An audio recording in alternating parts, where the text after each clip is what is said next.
van te kia I rau bui an chiu Shin mi te Soan tua pe lama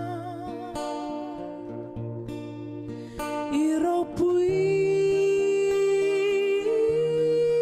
Fia don tau mai mo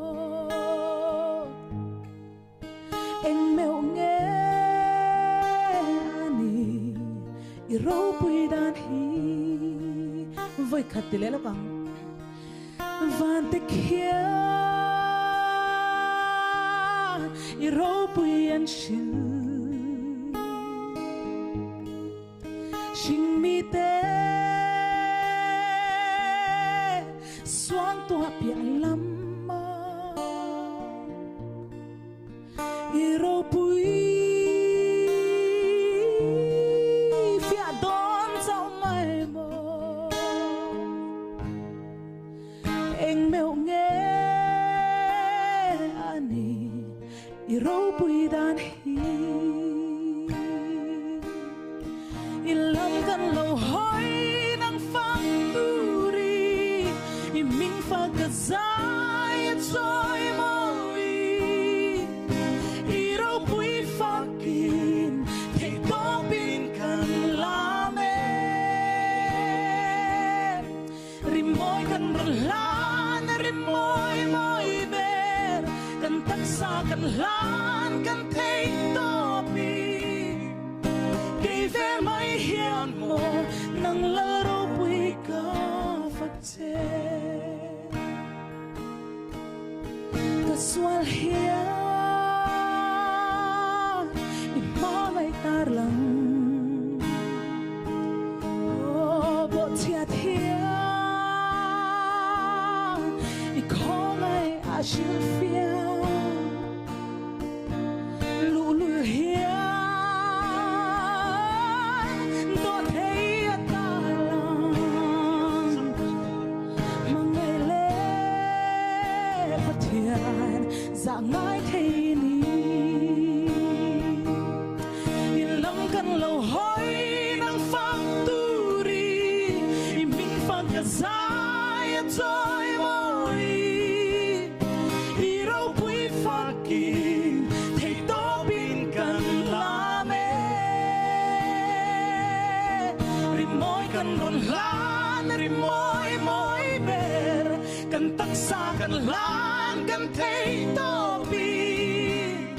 kay ver mai hian mo nang la rau bui ka phak che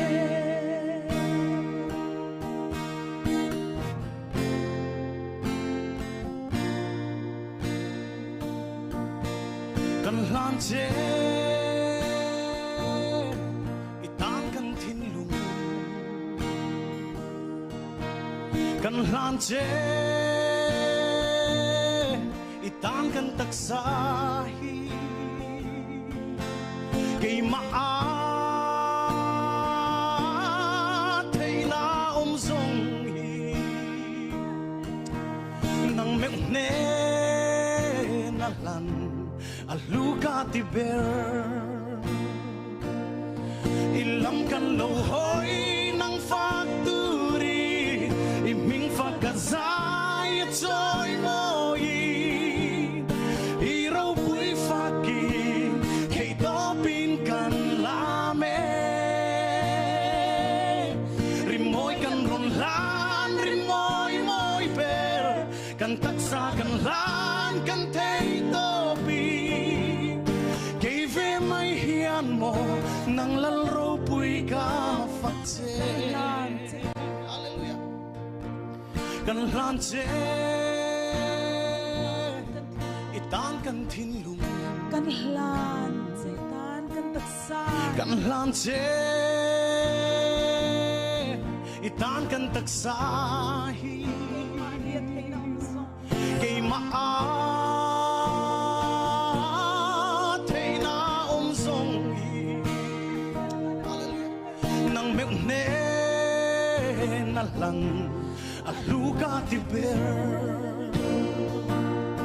ilam kan lo hoi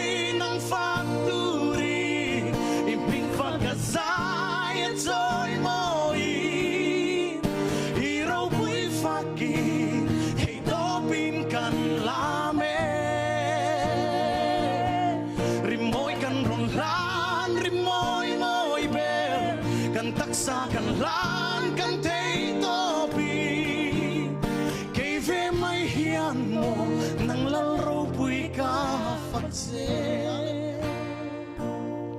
Rimoy kan ranglan, rimoy moy bel Kan taksa kan lan, kan thay topi Kay ve may hiyan mo nang laro pu'y ka fatse Hallelujah. Hallelujah. Pagpad sa pagkinambose.